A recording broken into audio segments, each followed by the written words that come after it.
बिस्मिल्लाहिर्रहमानिर्रहीम। लकल हम्द या अल्लाह,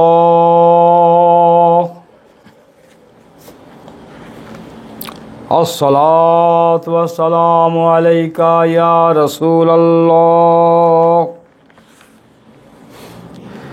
अशहदु अल्ला इलाहा इल्लल्लाहु वहदहु ला शरीका लहुल माबूद, अशहदु अन्न मुहम्मदन अब्दुहु व रसूलुहुल महबूब, अम्मा बाद। मौलाना फजलुर रहमान रेजवी साहेब, বংশীহারি, দক্ষিণ দিনাজপুর, তিনি একটা প্রশ্ন রেখেছেন, হুজুর দাফনের পরে আমরা যে দোয়া করিয়া থাকি তাহা জায়েজ কিনা? বাংলাদেশের বক্তা আব্দুর রাজ্জাক বিন ইউসুফ ইহাকে বেদাত বলিতেছে।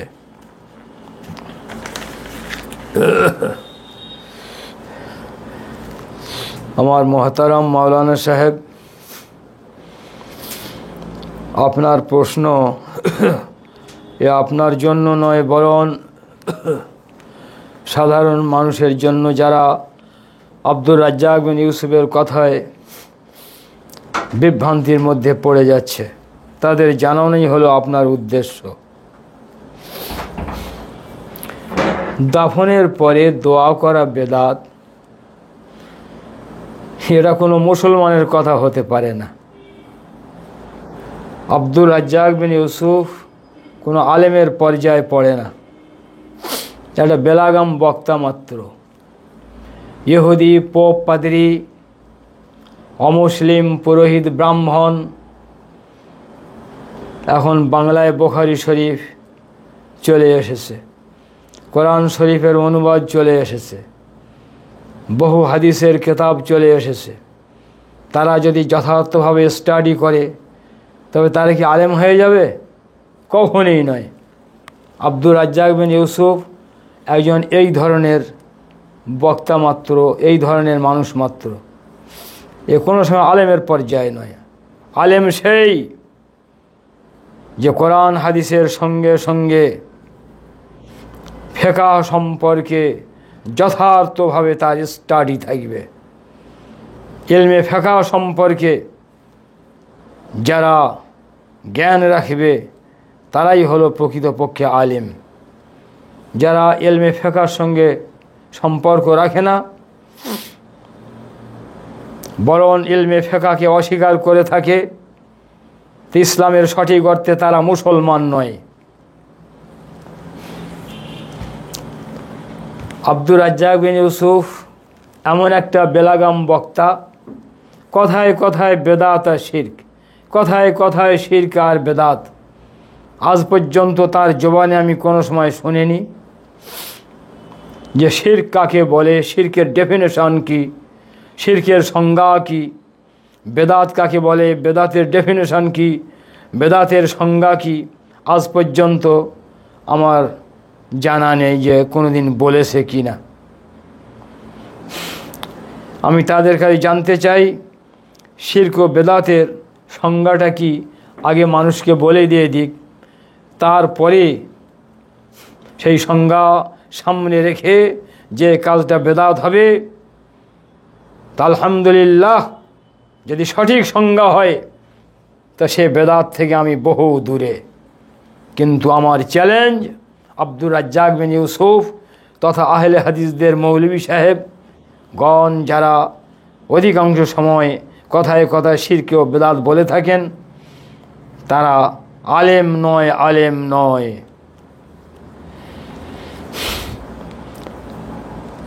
মানুষ যখন মরে যায় সে বহুত বড় বিপদের সম্মুখীন হয়ে যায়।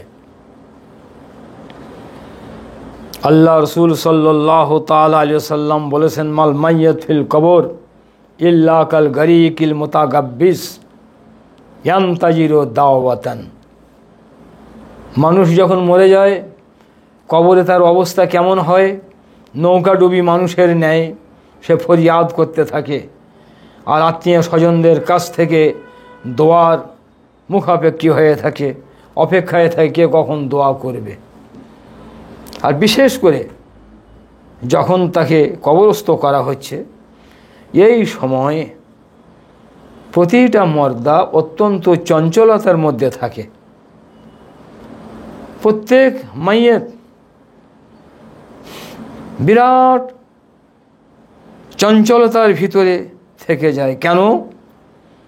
আত্মীয় স্বজন, পাড়া প্রতিবেশীগণ, দেশবাসী তথা দুনিয়াবী জগৎ থেকে আজ নতুন একটা জগতে একাকী সেখানে পড়ে গেছে।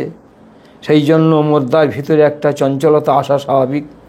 এবং আত্মীয় স্বজন যারা তাকে কবরস্থ করছে তারাও অত্যন্ত পেরেশান থাকে, তার জন্য অত্যন্ত চঞ্চল থাকে। তারা সবাই জানছে যে এখনই তাকে মুনকার নাকিরের সামনে জবাবদিহি করতে হবে।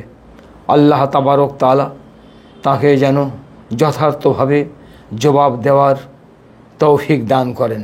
এটাই হচ্ছে উদ্দেশ্য। যারা আত্মীয় স্বজন, দেশবাসী, পাড়া প্রতিবেশীগণ যারা তার জানাজায় শরীক হয়েছে সবাই এটাই চায়। এই সময় তার জন্য দোয়া করাটা বেদাত হয়ে যাবে, একটা অবৈধ হবে।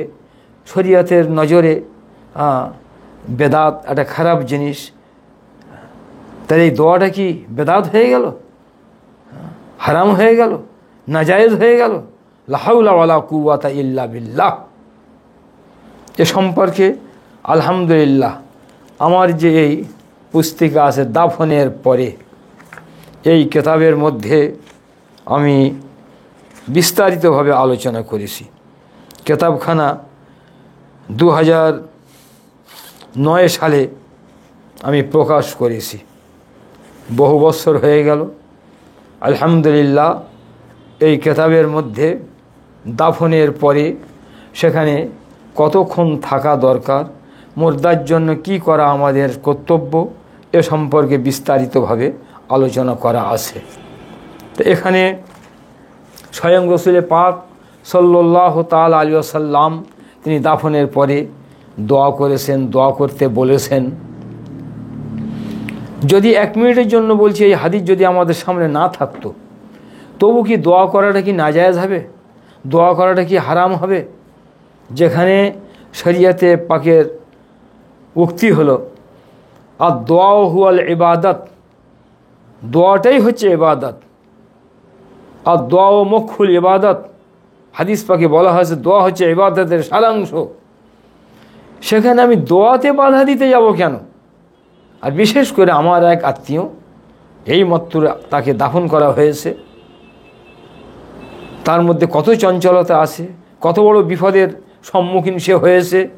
এখন মুনকার ও নাকিরের সামনে তাকে জবাবের জন্য তৈরি হতে হবে। তা আমরা আত্মীয় স্বজন যথার্থভাবে সেখানে কি দাঁড়িয়ে তার সাহায্য করার জন্য অপেক্ষা করতে পারি না? তার জন্য হাত তুলে দোয়া করলে বেদাত হয়ে যাবে? দেখুন, সরাসরি রসুল পাক সাল্লাল্লাহু আলাইহি সাল্লাম দাফনের পরে তিনি দোয়া করার কথা বলেছেন। এ হাদিস আল আজকার 137 পৃষ্ঠা, মিশকাত শরীফ 26 পৃষ্ঠার মধ্যে রয়েছে। হযরত উসমান গনি রাদিয়াল্লাহু তাআলা আনহু থেকে হাদিস বর্ণিত। তিনি বলেছেন, কানান নবী সাল্লাল্লাহু আলাইহি ওয়াসাল্লাম ইযা ফারাগা মিন দাফনিল মাইয়িত ওয়াকাফা আলাইহি। আল্লাহ রসুল সাল্লাল্লাহু আলাইহি ওয়াসাল্লাম যখন মাইয়িতকে দাফন করা থেকে বিরত হতেন, অর্থাৎ দাফনের কাজ যখন সমাপ্ত হয়ে যেত, আল্লাহ রসুল সেখানে দাঁড়িয়ে যেতেন। ফাকালা, তিনি বলতেন, ইস্তাগফিরু লিআখিকুম, তোমরা তোমাদের ভাইয়ের জন্য দোয়া করতে থাকো, তার জন্য আল্লাহর কাছে ক্ষমা প্রার্থনা করো। ওয়াসআলুল্লাহ লাহু তাসবিত, আর আল্লাহর কাছে বিশেষ করে তার জন্য দোয়া করো যে আল্লাহ তাকে কালেমায়ে শাহাদাতের উপরে কায়েম রেখো, অটল রেখো। ফাইন্নাহুল আন ইউসআলু, কারণ এখনই তাকে প্রশ্ন করা হবে। তাই যেখানে রসুল পাক সাল্লাল্লাহু তাআলা আলাইহি ওয়াসাল্লাম দাফনের পরে সঙ্গে সঙ্গে ফিরে আসতেন না, সেখানে দাঁড়িয়ে যেতেন এবং সাহাবা ইকরামদের দোয়া করতে বলতেন, এবং সে দোয়ার কারণটা কি তাও তিনি বলে দিয়েছেন যে এখনই তাকে প্রশ্ন করা হবে। তো সেখানে এই দোয়াটা বেদাত হয় কোন অর্থে?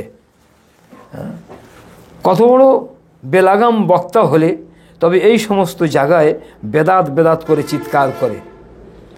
এ দোয়াতে কি ক্ষতি আছে? আলহামদুলিল্লাহ, বেদাত এবং শিরকের আমি যে সংজ্ঞা দিব, বেদাত এবং শিরকের আমি যে ডেফিনেশন দিব, সারা দুনিয়া তাতে একমত হতে বাধ্য।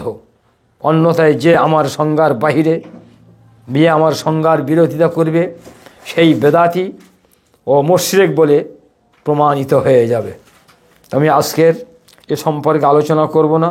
রব্বুল আলামিন আল্লাহ তাবারক তাআলা যে তৌফিক দেন, তো ইনশাআল্লাহ আগামীকাল আমি এই সময় এসে শিরক ও বেদাত সম্পর্কে আমি বিস্তারিতভাবে আলোচনা করে দিয়ে দেব।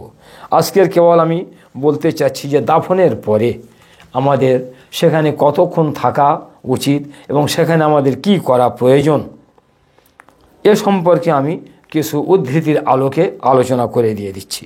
তাহলে সাফ এখানে বোঝা গেল যে রসুল পাক সাল্লাল্লাহু তাআলা আলাইহি সাল্লাম দাফনের পরে সেখানে অপেক্ষা করতেন, দাঁড়িয়ে যেতেন এবং তিনি স্বয়ং দোয়া করেছেন এবং দোয়া করতে বলেছেন।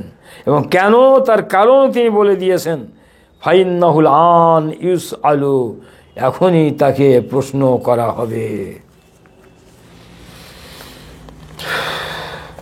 কতক্ষণ আমরা সেখানে থাকব? হযরত ওমর ইবনুল আস রাদিয়াল্লাহু আনহু থেকে হাদিস বর্ণিত, কাল আলী ইবনিহি, তিনি তার পুত্রকে বলেছেন, অহুয়া ফি সিয়াকিল মউত, মরণাপন্ন অবস্থায়, ইজা আনা মৃত্যু, যখন আমি ইন্তেকাল করব, ফালা তাস হাবনি নাহিয়াতুন ওয়ালা নার, খবরদার আমার সঙ্গে যেন কোনো রোদনকারিণী মহিলা না যায়, আমার সঙ্গে যেন কোনো আগুন না যায়। সেই জামানায় জাহেলিয়াতের যুগে মানুষের একটা দেশ প্রথা ছিল, কেউ মরে গেলে কান্নার জন্য মহিলাদের ভাড়া করে আনা হতো। তো হযরতে ওমর ইবনে আস রাদিয়াল্লাহু আনহু ওই ধরনের মহিলাকে সঙ্গে রাখতে মানা করেছেন। আর আগুন সঙ্গে নিয়ে যেত, মশাল জ্বালিয়ে দাফন করতে যেত, তিনি এইগুলিকে মানা করে দিয়েছেন। দেওয়ার পরে তিনি বলছেন, ফাইজা দাফান তুমুনি, যখন তোমরা আমাকে দাফন করবে, ফাসান্নু আলাইয়া তুরাবা সান্না, তবে তোমরা খুব তাড়াতাড়ি করে বেশি বেশি করে মাটি দিবে না, অল্প অল্প করে ধীরস্থিরভাবে তোমরা আমাকে মাটি দিবে। সুম্মা আকিমু হাওলা কবরি কাদরাম্মা ইউনহারু জাজুরুন ওয়া ইউকাসসামু লাহমুহা, আর তারপরে তোমরা আমার কবরের চারিদিকে দাঁড়িয়ে যাবে। কতক্ষণ? তো বলছে একটা উটকে জবাই করে দিয়ে তার মাংস বিতরণ করতে যতক্ষণ সময় লাগে ততক্ষণ তোমরা আমার কবরের চারিদিকে দাঁড়িয়ে তোমরা আমার জন্য দোয়া করতে থাকবে। হাত্তা আস্তানিসা বিকুম ওয়া আলামু মা উরাজু বিহি রাসূল রাব্বি, শেষ পর্যন্ত আমি তোমাদের দোয়ায়, তোমাদের মঙ্গল কামনা করায় আমি শান্তি লাভ করব এবং আমি আমার আল্লাহ তাবারক তাআলার দূত ফেরেশতাগণকে জবাব দেওয়ার জন্য আমি যা কিছুর প্রয়োজন আমি জেনে নিয়ে নিব। এ হাদিস মিশকাত শরীফ 149 পৃষ্ঠা এবং আল আজকার 139 পৃষ্ঠাতে আছে। তাহলে বোঝা গেল যে রসুল পাক সাল্লাল্লাহু তাআলা আলাইহি ওয়াসাল্লামের সাহাবাগণ ওসিয়ত পর্যন্ত করে গেছেন যে আমার ইন্তেকালের পরে, দাফনের পরে তোমরা কবরের কাছে দীর্ঘক্ষণ থেকে আমার জন্য দোয়া করতে থাকবে। আর ইমাম নওয়াবীর আল আজকারের মধ্যে বলা হয়েছে, ইয়াস্তাহিব্বু আন ইয়াকুদা ইনদাহু বাদাল ফিরাক সাতাম কাদরাম মা ইউনহারু জাজুরুন ওয়া ইউকাসসামু লাহমুহা ওয়া ইয়াশতাগিলুল কায়িদুনা বিতিলাওয়াতিল কুরআন ওয়া দুআ লিল মাইয়িত ওয়াল ওয়াজ ওয়া হিকায়াত আহলিল খায়র ওয়া আখবারিস সালিহিন। ইমাম নওয়াবী তিনি তার আল আজকার কিতাবের মধ্যে সাফ সাফ বলে দিয়েছেন, দাফনের পরে কবরের কাছে বসে যাওয়া, বিলম্ব করা, কিছুক্ষণ দাঁড়ানো, এটা মুস্তাহাব কাজ। কতক্ষণ? একটা উটকে জবাই করে দিয়ে যতক্ষণ তার মাংস বিতরণ করতে সময় লাগে, এতক্ষণ দীর্ঘক্ষণ সময় থেকে। তবে সেখানে কি করা হবে? তিনি বলছেন ইয়াস্তাগিলুল কায়েদুনা বিতিলাওয়াতিল কোরআন, যারা সেখানে উপস্থিত থাকবে, বসে থাকবে, তারা কোরআন শরীফ তেলাওয়াত করতে থাকবে। দুআইলিল মাইয়িত, মাইয়েতের জন্য দোয়া করতে থাকবে। ওয়াজ নসিহত, উপদেশমূলক কথা এবং আউলিয়া ইকরামদের জীবনী বর্ণনা করবে। এই সমস্ত করলে মাইয়েতের আস্তে আস্তে ভীতি ভাব দূর হয়ে যাবে, তার চঞ্চলতা দূর হয়ে যাবে, সেখানে আস্তে আস্তে মন বসে যাবে। আর আল্লাহ চায় তো মুনকার ও নাকিরের সমস্ত প্রশ্নের জবাব সহজে দিয়ে দিবে। তাহলে বোঝা গেল যে কবরের কাছে দীর্ঘক্ষণ থেকে দোয়া খায়ের করায় কোনো দোষ নেই। এখানে ইমামে শাফি রহমাতুল্লাহ আলাইকে জিজ্ঞাসা করা হয়েছিল আনিল কেরাত ইন্দাল কবর, কবরের কাছে কোরআন শরীফ তেলাওয়াত করা যাবে কিনা, পড়া যাবে কিনা। ফাঁকাওয়ালা তিনি বলেছেন লা বাস বিহা, ইহাতে কোনো দোষ নাই। তা বোঝা গেল যে ইমাম শাফি রহমাতুল্লাহ আলাই তিনিও কোরআন শরীফ পড়ার পক্ষে ছিলেন। যাই হোক, দাফনের পরে সেখানে দীর্ঘক্ষণ থেকে কোরআন শরীফ পড়ায় কোনো দোষ নেই।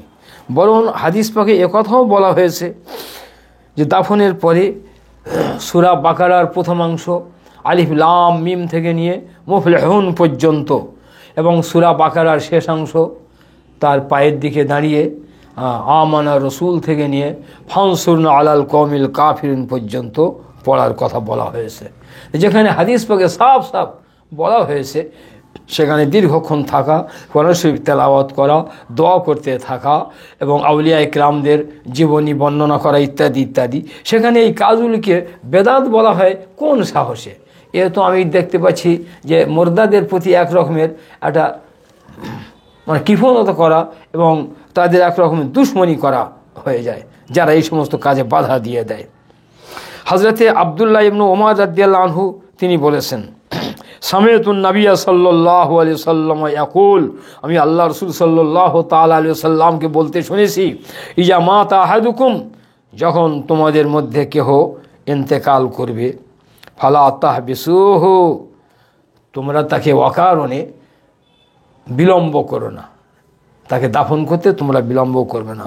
ওয়াসরিউ বিহি ইলা কবরিহি, যথাসাধ্য শীঘ্র তাড়াতাড়ি তাকে দাফন কাফনের ব্যবস্থা করে দিয়ে দেবে। ওয়াল ইকুরা ইনদা রাসিহি ফাতিহাতুল বাকারা ওয়া ইনদা রিজলাইহি বিখাতিমাতিল বাকারা, এবং তার পায়ের কাছে মাথার কাছে কোরআন শরীফের সূরা বাকারার প্রথমাংশ পাঠ করবে এবং শেষাংশ সূরা বাকারার পাঠ করবে। তো প্রথম অংশ বলতে গেলে আলিফ লাম মিম থেকে নিয়ে মুফলিহুন পর্যন্ত এবং শেষাংশ বলতে আমানা রসুল থেকে নিয়ে ফানসুরনা আলাল কওমিল কাফিরিন পর্যন্ত পড়ে দিয়ে দিবে। আলহামদুলিল্লাহ, যেখানে এই সমস্ত হাদিস সামনে রয়েছে এবং এই হাদিসগুলো এমন যে কোনো দূরের হাদিস তাও নয়। মিশকাত শরীফ 149 পৃষ্ঠা, শরহুস সুদূর আল্লামা জালালউদ্দিন সিয়ুতী রহমাতুল্লাহ আলাইহির কিতাব, এই কিতাবের মধ্যে 152 পৃষ্ঠায় দেওয়া রয়েছে। আলহামদুলিল্লাহ, এই হাদিসগুলি আরও বহু কিতাবে আছে, এগুলো হাদিসের কিতাবে আছে এবং আইম্মায়ে দ্বীন তারা আমাদের এই সমস্ত আমলের উপরে প্রেরণা দিয়েছেন। সেখানে বাধা হবে কেন? হ্যাঁ, সরাসরি কেউ যদি কোনো হাদিস যদি পেশ করতে পারে যে রসুল পাক সাল্লাল্লাহু আলাইহি সাল্লাম বলেছেন খবরদার তোমরা দাফনের পরে মাটি দিয়ে তোমরা চলে আসবে, সেখানে তোমরা 1 মিনিট থামবে না, দোয়া করবে না, দোয়া করাটা তোমাদের জন্য গুনাহের কারণ হয়ে যাবে, তখন কিন্তু একটা বিবেচনা করা হবে, তখন আমরা এই দোয়া থেকে আমরা বিরত থাকব। আর তা যদি না হয়, কেবলমাত্র মুখের কথা বলে দিয়ে দিল বেদাত, কারোর বেদাত বলায় বেদাত হবে না, বরং তার জবানটা খারাপ হয়ে গেল। কারো শিরকে বলায় শিরকে হবে না, বরং তার জবান খারাপ হলো। আর সেই যে একটা অনভিজ্ঞ আলিম, আলিমই নয় যথার্থ অর্থে প্রমাণ হয়ে যাবে। আব্দুর রাজ্জাক বিন ইউসুফ তথা সমস্ত আহলে হাদিস মৌলবীদের আমি বলছি, আমি যে সমস্ত হাদিস আমি বললাম এই হাদিসগুলো হাদিসের কিতাবে আছে না নেই, যদি থাকে সেগুলো কি মিথ্যা হাদিস তাদের বলে দিয়ে দিক। আরে আহলে হাদিস হলেই যে আহলে হাদিস হয়ে যাবে তা নয়, এরা জানে এটা কি। এতে যেমন বাংলাতে এখন বহু হাদিসের কিতাব এসে গেছে, বহু অমুসলিম স্টাডি করছে, পড়ছে, তাহলে ওরা আলেম হয়ে গেল নাকি? হ্যাঁ, না ইসলাম সম্পর্কে তারা যথার্থভাবে জ্ঞান লাভ করলো? তো অনুরূপ আহলে হাদিসের মৌলবীরা যারা ইলমে ফিকহের সঙ্গে শত্রুতা রাখে, তারা ইসলামে সঠিক অর্থে আলেম হওয়া তো দূরেরই কথা, মুসলমান নয়। মুসলমান হওয়ার জন্য শর্ত হচ্ছে বর্তমান জামানায় 4 মজহাবের মধ্যে কোন একটি মজহাবকে অনুসরণ করে শরিয়াতে ইসলামের উপরে চলা, অন্যথায় সে গোমরাহ পথভ্রষ্ট হবে।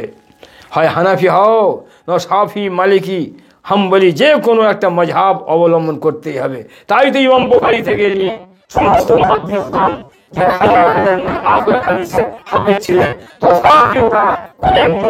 অনুসরণ করে তারা চলেছেন।